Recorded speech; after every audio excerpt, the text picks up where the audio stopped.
Die letzten 10 Spiele sind angebrochen. Wir biegen also auf die Zielgerade der Saison ein. Heute mit einer Änderung vorne. Ihr habt es wahrscheinlich schon gesehen. Ragnar Ache anstatt Robert Latzel. Mit dem war ich leider überhaupt nicht zufrieden. Ist natürlich auch ein bisschen unglücklich für ihn.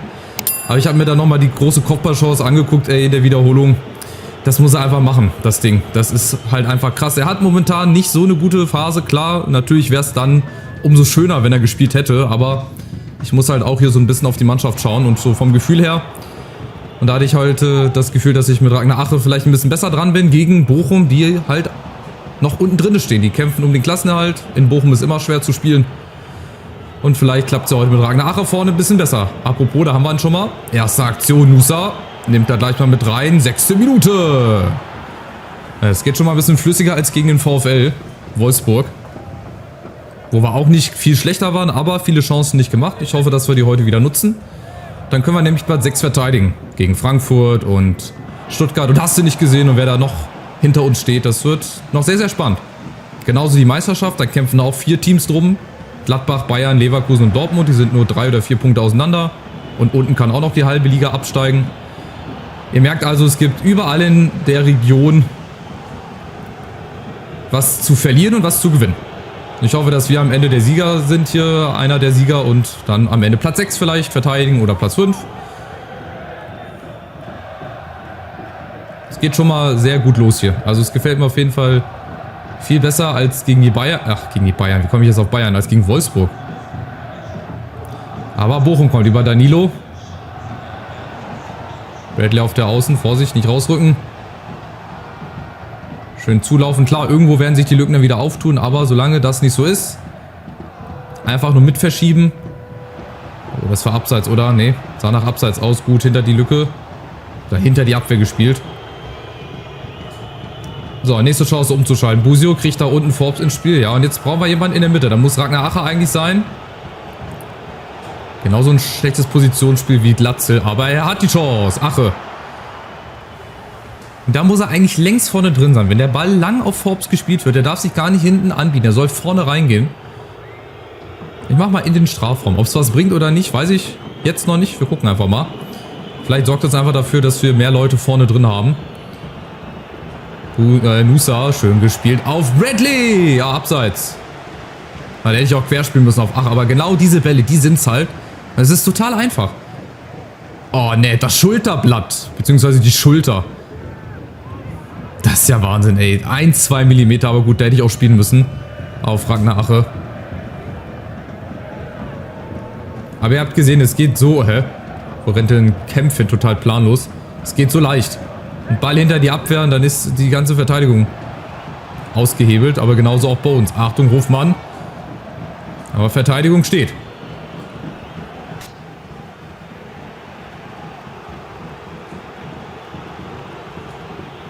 Und wieder schön der Aufbau. Ragnar Ache lässt sich ein bisschen fallen. Das macht Latzel aber auch. Aber der wirkt halt nicht so beweglich. Klar, weil er auch ein bisschen größer ist. Nusa, und jetzt kommt er eingelaufen. Da ist Serdar! Einer unserer Besten in der Saison mit der Führung. 24. Minute. Sehr, sehr gut. Sehr, sehr wichtig, auch mal wieder in Führung zu gehen. Und dass wir uns mit dieser guten Anfangsphase direkt hier belohnen. Und auch wieder schnell über die Außen. Und dann hat es jeder Gegner halt schwer. Und Serdar, da haben wir jetzt auch wieder Glück. Da profitieren wir auch von einem Fehler des gegnerischen Keepers, weil den muss er halten. Da greift er, ja. Habt ihr das gerade gesehen? Die Handschuhe sind erst unten oder die Hände unten, dann gehen sie hoch, dann klappen sie so ein bisschen weg. Also, nichts Untypisches für EA. Nichts, wo man jetzt sagen könnte, oh, das ist aber überraschend, das hätte ich jetzt nicht erwartet. Das Glück, ja, ist manchmal mit den Dummen. Mag sein, dass es bei mir auch manchmal der Wahrheit entspricht. Aber unterm Strich zählt das, was oben links steht, nämlich die Führung für uns.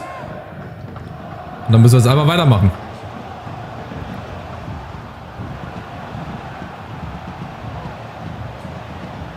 Ja, Bradley vorbei, die Bochumer kommen. Oh, Barco muss da hochgehen. Kommt aber nicht hoch und dann ist es... Ja, die Nummer 21, wer immer das auch ist.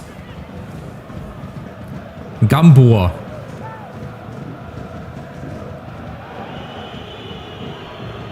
Aber die Bochumer, die lassen uns auch ein bisschen mehr spielen. Also die pressen nicht so hoch wie Wolfsburg. Die lassen uns hier wirklich spielen im Mittelfeld. Spielen quasi auf Konter mit ihren schnellen Leuten, würde ich jetzt einfach mal sagen. Aber schnelle Leute haben wir auch über Forbes. Da kommt Ache, schöne Vorlage. Oh, Serda. Wäre eine gute Position gewesen, aber Olaru macht das. Genauso, Chancen rausspielen, auch den Abschluss suchen und dann fällt auch irgendwann das zweite Tor. Dann wird es nicht mehr lange dauern. Brabeck mit der nächsten Chance. Ah, gefährliche Flugkurve. So eine Bananenflanke, würde ich sagen. Oder so ein richtig krummes Ding. Die Dinger sind auch schon im Tor gelandet. Ja, aus der Sicht sieht das so aus. Ja, schade. Schade, schade, aber ist ein gutes Spiel. Fehlt halt das zweite Tor, wie immer. In so Spielen. Wir müssen das zweite Tor machen. Und gerade hier im Mittelfeld, wenn wir hier den Ball gewinnen auf der Höhe, Olaru ist doch eigentlich dran, wenn er den gewinnen würde. Dann hätten wir ganz viel Platz nach vorne gehabt. So, kommen jetzt die Bochumer. Achtung, über Daschner! Und sofort der Ausgleich. Wir kriegen es hinten nicht verteidigt, beziehungsweise zu spät verteidigt. Sind nicht direkt dran an den Leuten hier. Das ist auch wieder zu leicht. Hinter die Abwehr, 2, 3 Leute ausgehebelt und die Grätsche kommt von Kempf leider zu spät. Und Daschner dann natürlich auch sicher. Also das ist auch ein Phänomen. Da kann auch ein 60er Bronzestürmer vorne stehen, um es jetzt mal auf Ultimate Team umzumünzen. Oder ein Lewandowski oder, keine Ahnung, ein Haaland. Der ist immer drin.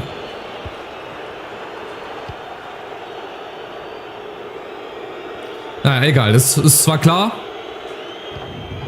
dass wir uns irgendwie so ein Ding wieder einfangen. Freistoß vielleicht, genau.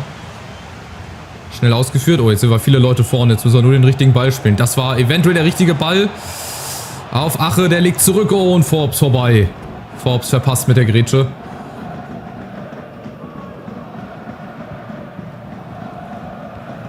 Ah, die Bochumer, die wittern jetzt natürlich ihre Chance. Stöger. Das wäre zum Beispiel... Oh nein, Elfmeter. Oh nein, nicht. Oh, da habe ich jetzt mit dem Pfiff gerechnet. Was auch so typisch gewesen wäre. Aber er lässt das Spiel weiterlaufen. So haben wir die Chance über Ache. Und jetzt oben Nusa. Kriegt er den hin? Muss er. Ja. Kriegt er hin und Nusa rein ins Tor. Schöner Konter. Von hinten rausgespielt, aber da hatten wir auch ein bisschen Glück. Also es gibt auch Schiris und es gab auch schon Spiele, das wisst ihr selber. Da wäre das Foul an Stöger gepfiffen worden. Gott sei Dank nicht. Aus unserer Sicht, so haben wir gut gekontert. Vorlage von Ragnar Ache und Nusa, natürlich muss er den machen. Schon alleine, weil der Keeper ins andere Eck geht. Aber nochmal, um auf Stöger zurückzukommen. Der stärkste Bochumer letzte Saison geht ja jetzt zu Gladbach. Spielt nächste Saison bei Gladbach. Ich bin gespannt. Er wird bestimmt häufiger spielen als bei uns, bei der Eintracht. Wir waren ja auch an ihm dran, wie ich gelesen habe. Und auch Union Berlin. Aber ich hätte ihn gern bei der Eintracht gesehen. Hätte vielleicht aber auch nicht so oft gespielt. Ich glaube, es ging ihm natürlich um die Spielzeit. Und die kriegt er bei Gladbach mehr als bei uns. Aber ein super Techniker. Feiner linker Fuß. Schießt gute Ecken, gute Freistöße. Und hat auch, glaube ich, die meisten, diese sogenannten vorletzten Bälle. Also quasi, bevor es dann zum Torabschluss kommt oder auf jeden Fall zu einem Abschluss, zu einem Torschuss, hat Stöger immer den vorletzten Ball. Von daher, das zeichnet halt auch seine Qualität aus. Ich bin gespannt, ob er bei Gladbach an die Form aus Bochum rankommt. Wenn er das machen sollte, dann glaube ich, werden die Gladbacher auch eine bessere Saison spielen. Auf jeden Fall eine stabilere und auch ein bisschen weiter oben. Vielleicht zu Platz 9 oder 10. Je nachdem, das ist wirklich ganz, ganz schwer zu sagen. So das Mittelfeld der Liga sehr, sehr ausgeglichen. So, nächste Chance. Vorlage Ache. Busios ist diesmal und Owusu Oduru. Owusu Oduru. Wo sie den ausgegraben haben, weiß ich nicht. Das war auf jeden Fall die nächste Chance und die nächste folgt zugleich. Ragnar Ache, Serda und ein Bradley kommt da an. Oh, der muss ankommen. Aber Freistoß? Nee. Der Schiedsrichter ist gerade nur so aufgeregt in die Richtung gelaufen. Deswegen habe ich gedacht, er pfeift jetzt.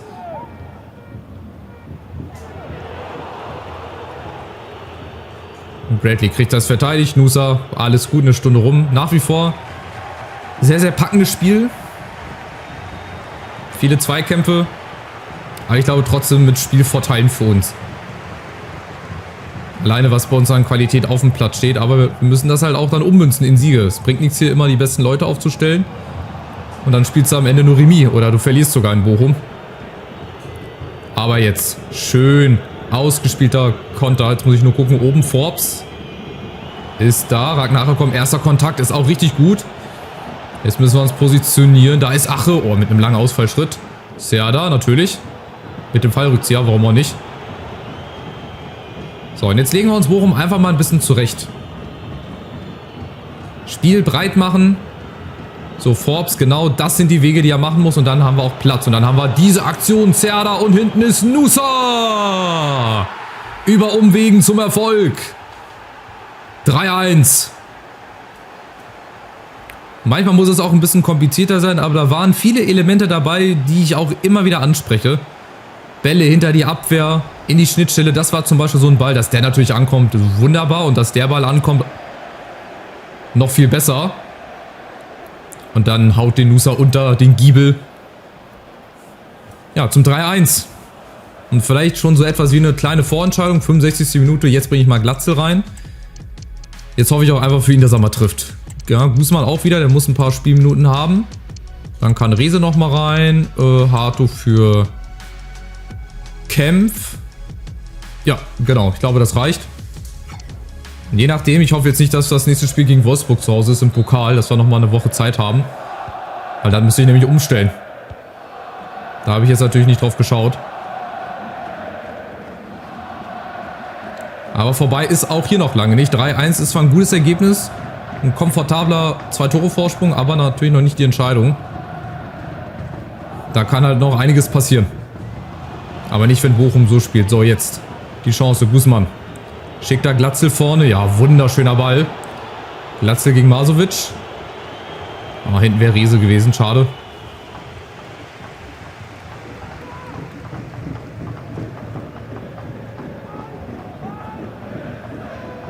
So, und jetzt sind die Bochumer halt gefragt, ne? Jetzt müssen die irgendwie ihr Spiel aufgebaut bekommen. Aber wenn wir immer wieder dazwischen sind,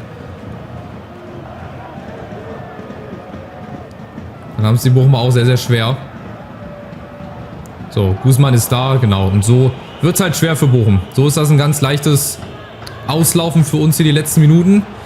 Aber natürlich will ich noch ein Tor machen. Und vor allem Glatzel würde ich es jetzt mal gönnen. Aber wenn er dann mal die Chance hat, dann ist entweder der Keeper da oder er köpft und schießt daneben. Pfosten oder Latte, also bislang hat er noch nicht so viel Abschussglück. Einmal hat er getroffen. Olaru, nächster Kopfball. Einmal hat Glatzel getroffen und zwar in Stuttgart. Beim Viertelfinale.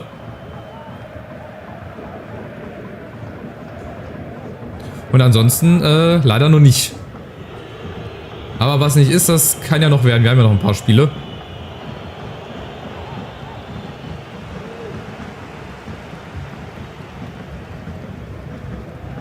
So, hier, das ist auch sehr, sehr gut. Wir pressen vorne, wir stellen die Passwege zu. Wissen die Bochumer nicht wohin. Ribeiro muss halt auch wieder hinten rum. Genau, und so vergeht die Zeit. Der Ball ist weit weg von unserem Tor. Da kann eigentlich nichts passieren. Und dann sind das halt auch wieder diese Spiele gegen die Gegner, wo ich vor der Saison gesagt habe, die musst du gewinnen. Dann hältst du die Klasse und ja, scheint sich ja zu bewahrheiten. Nächste Chance. Wenn wir schnell umschalten können, dann machen wir das natürlich auch. Glatzel, Seitenwechsel, ja. Also das ist jetzt sehr, sehr gut. Das spielen wir jetzt hier ganz in Ruhe zu Ende.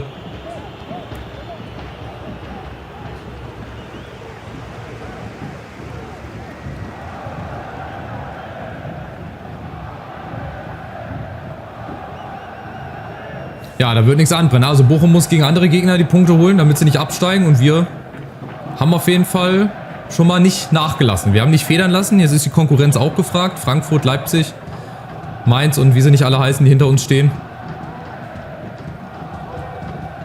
Und für uns geht es dann in der Liga und dann auch irgendwann nochmal ins Halbfinale. So ein Finale zu Hause wahrscheinlich. Wäre doch nicht schlecht. So, also Abpfiff nach 91 Minuten. Verdienter 3:1 Sieg, hätte auch noch 1, 2 Tore vielleicht höher ausfallen können, aber im Endeffekt eine bessere Leistung als gegen Wolfsburg. Wir haben unsere Chancen genutzt. Das war gut. Und wir bleiben weiterhin mindestens Sechster. Schönes Standbild da von Nusa. Kriegen wir noch, hat aber auch ein schönes Tor gemacht. Fabian Rehse hat vom ausgeglichenen Trainingsplan nicht profitiert. Wenn du Rehse nicht nur auf die Bank setzen, sondern in die Startelf stellen möchtest, wäre es eine gute Idee, sich auf die Leistung zu konzentrieren. Naja, ich habe ihn ja eingewechselt. Also, hätte nicht von Anfang an gespielt. Gut, wir haben jetzt nochmal eine Woche Pause. Ich gucke jetzt nochmal, wann das Pokalspiel ist, dass ich vorher nochmal ein bisschen gucken kann. Nach Freiburg haben wir auf jeden Fall mal eine Länderspielpause. Das finde ich auch okay. Finde ich gar nicht schlechter nochmal für den absoluten Saison-Endspurt und dann nach dem nächsten Bundesligaspiel. Also jetzt haben wir Freiburg, dann haben wir Stuttgart und nach dem Spiel gegen Stuttgart haben wir dann zu Hause das Pokal-Halbfinale. Das heißt, ich müsste gegen Stuttgart im Prinzip ein bisschen umstellen, dass ich die Besten gegen Wolfsburg spielen lasse. Und dann haben wir noch Hoffenheim, Mainz, Augsburg. Und dann haben wir nochmal einen Hammermonat, so von den Namen her. Schalke, Leverkusen, Bremen, Bayern. Die haben mal vor nicht allzu langer Zeit, vor 20 Jahren oder so, obwohl Leverkusen, glaube ich, waren die auch schon da oben mit dabei. Die haben auf jeden Fall den deutschen Meister mal unter sich ausgemacht, eine Zeit lang hier. Schalke, Bremen, Leverkusen, die Bayern waren es halt meistens. Bremen 2-3, 2-4. Schalke war auch mal nah dran. Ja, so ist es halt nun mal. So haben sich die Zeiten geändert. Jetzt geht's gegen Freiburg. Wir gucken vorher nochmal hier einen Posteingang. Was haben wir hier? Achso, gut, Nationalmannschaftsbenachrichtigung. So, die Tabelle nach 25 Spieltagen ist Leverkusen jetzt neuer Tabellenführer. Vor Gladbach, Dortmund, die Bayern, aber alles noch sehr knapp. 4 Punkte Unterschied. Meine Reden. Leipzig hat auch gewonnen. Auch 3 Punkte Vorsprung. Frankfurt hat auch gewonnen. Wolfsburg scheint verloren zu haben. Haben wir erstmal ein paar Punkte Vorsprung. Dann der VfB. Auch ein wichtiges Spiel eigentlich. Mainz, Hoffenheim, Freiburg ist 12. Hängen auch noch unten drinne. 7 Punkte Vorsprung für Schalke. Gehen, glaube ich, langsam die Lichter aus. Die haben jetzt schon 8 Punkte Rückstand auf Platz 15. Das sind schon mal 3 Spiele, die sie auf jeden Fall irgendwo mal aufholen müssen. Es wird schwer.